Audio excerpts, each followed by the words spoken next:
সবচাইতে হতভাগা হচ্ছে তারা, সবচাইতে হতভাগা হচ্ছে তারা নামাজ পড়তে টাকা লাগে না, নামাজ পড়তে ধনী হওয়া লাগে না, নামাজ পড়তে ফর্সা হওয়া লাগে না, নামাজ পড়তে হাত পা থাকা জরুরি নয়, নামাজ পড়তে মানে প্রতি ওয়াক্তে গোসল করা জরুরি নয়, নামাজ পড়তে দিনক্ষণ অপেক্ষা করে জেগেই থাকতে হবে, বসেই থাকতে হবে, দাঁড়িয়েই থাকতে হবে, কতক্ষণ ঘন্টার পর ঘন্টা তওয়াফ করতে হবে, এই ধরনের কোনো শর্ত নেই।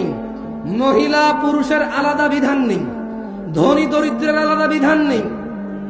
হতভাগা তারা যারা সালাতকে ত্যাগ করেছে। আল্লাহর নবী বলছে ইসলামের স্তম্ভ 5টি: আল্লাহকে সাক্ষী দেওয়া, ওনার রাসূলকে সাক্ষী দেওয়া এবং সালাত প্রতিষ্ঠিত করা, সমর্থবান যাকাত দেওয়া, সমর্থবান হজ করা। 11 মাস শেষে 1 মাস রোজার মাস যারা পেল তারা রোজা রাখবে, যারা তারাই হচ্ছে মুসলমান।